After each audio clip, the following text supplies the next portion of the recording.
Hello, my name is Greg Sperling, and I consider myself somewhat of a professional student. I've been in college since age 29. I'm 34 now, about to graduate from a vocational program with a 4.0 GPA, 3.82 GPA in my undergraduate studies. And you know, Kermit the Frog was known to sing, "It's not easy being green." Being green has come to mean being environmentally sound. Well, I'm here to tell you that a college student can be green, and it is actually relatively easy. First, I'm going to talk a little bit about some of the things that you can purchase from a technology aspect, and then applications that you can use with that technology, and then we can put it all together, and I'm going to tell you how. So first, my suggestion is to utilize the Apple iPad. The number of applications available for it are plenty, and the accessories and other accoutrements are rather available for the iPad. They come in 3 different models at present, 16 gig, 32 gig, and 64 gig, relating to the size of the iPad's memory, and they're priced $499, $599, and $699. You can add cellular data to the model. You have to purchase that at the time that you buy the iPad, and that adds an extra $129 to your chosen model. And then, of course, there's a data plan that you have to pay for in addition, somewhere around $25 to $35 a month, depending on how much data you use.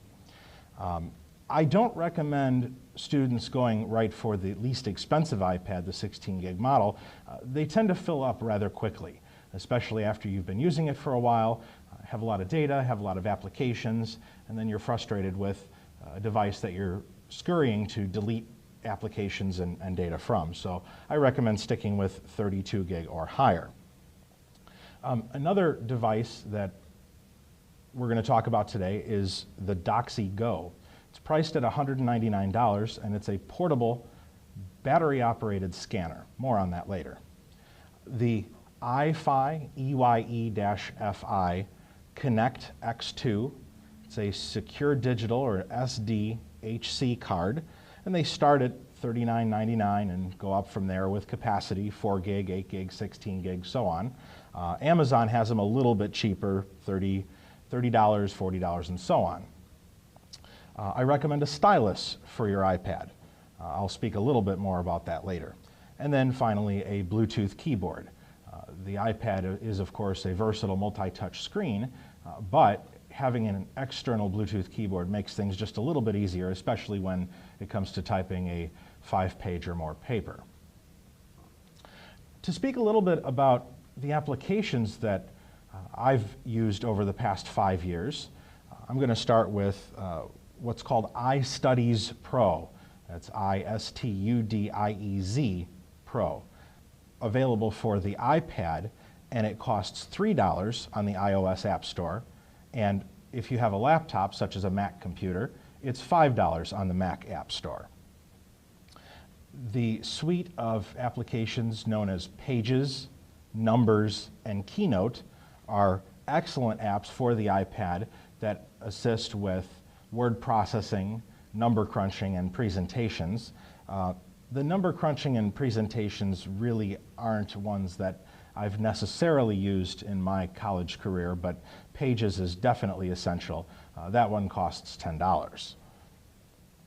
The Note Taker HD application, $5 on the iOS App Store, is one of the most handy applications because you can essentially eliminate your pen and paper notebook and instead use the iPad with your stylus that I mentioned earlier.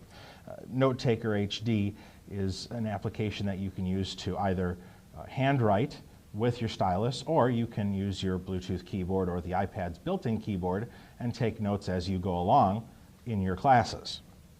It also has many different templates. It has stamps and other features that are really useful to a college student. There are other applications aside from Note Taker HD. One is Penultimate, and the other is Evernote, They all essentially do the same thing. They have varying costs and prices, but my favorite has been NoteTaker HD. There's also a photo to PDF converter application. It's about $3 on the iOS App Store. This application is used for converting JPEGs that you scan with your Doxy Go and turning them into a PDF. I'll speak a little bit about that later. And then, as far as applications, SugarSync, available at sugarsync.com, is more of a cloud storage application. It starts at about $7.50 a month for 60 gigs worth of storage, and it allows you to send and receive information to and from the cloud, store it there, and also share it with colleagues, professors, and friends alike. After you've finished working on your part of a group project, it's nice to be able to share it with the rest of your team. SugarSync is excellent for that. So to put it all together, as I had alluded to earlier, taking notes directly on the iPad using the NoteTaker HD application and your stylus is extremely handy. It takes a little bit to get used to, but NoteTaker HD has an excellent function where you can actually set it to ignore the lower half or a specific point in the iPad itself. So for example, if I take my iPad here and imagine holding my stylus, when you rest your hand on anything, you would essentially activate that portion of the screen. NoteTaker HD has the ability to ignore your hand below where you're actually writing.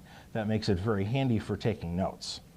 The stylus is essential to taking notes because otherwise you'd have to use your finger and it's a little awkward to do it that way. The NoteTaker HD application will allow you to organize your notes in folders, and you can name those folders by semester, and then by class, and then by particular project. So you can drill down as far as you'd need to.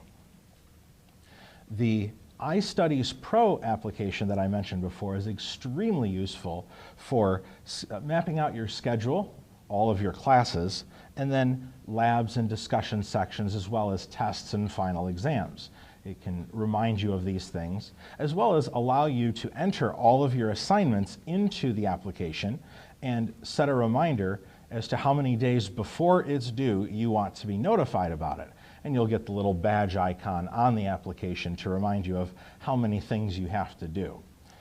iStudies Pro is excellent because it also allows you to track your grades. So as you get assignments back, you can enter what the score that you received on the assignment was, and it will track your GPA for you along your college career. As I mentioned before, Pages, Keynote, and Numbers are excellent for writing and doing other types of projects. Keynote is good for delivering presentations. You can design them right on the iPad. And Numbers is good not only for spreadsheet type applications, but you can also use it to format specific designed projects. You can lay things out in such a way that they're formatted appropriately, and even though they're not numbers, the application will do a fantastic job of making things look aesthetically pleasing for you, and all from the iPad. As the semester progresses and you get your papers handed back to you or you exchange papers with colleagues, those papers need to go somewhere. Something needs to happen with them. Not everybody else is green yet. So I mentioned before about the Doxy Go scanner. This is what the Doxy Go scanner looks like. It operates on an internal battery and it's rechargeable. You can recharge it using a standard older model cell phone charger. It's called a mini USB adapter, and it also has the capability of using the SDHC card. So you can store images on the same type of card that your digital camera uses, or as I mentioned before, you can purchase the the iFi SD card. And that SD card is actually wireless. So as you scan things in on your Doxy scanner, they're sent wirelessly to the iFi service, and then there's a free application available on the iPad that will transfer them from the iFi service into your iPad. Now, those come in as JPEGs, so that's why I mentioned before the photo to PDF converter application, And that allows you to convert those JPEG images over to a PDF, where they're a little bit more user-friendly across platforms. The SugarSync application, as I mentioned before, is excellent for taking those PDFs that you've scanned and converted and storing them in folders, again, by semester and class and project. And you can email or you can share those folders with your classmates and colleagues. They can then have either read-only access or add and edit access. So if you're collaborating on a project, they can work with you, they can add files, they can make changes, so on and so forth. So in closing, all of these items of technology are excellent for being a green college student.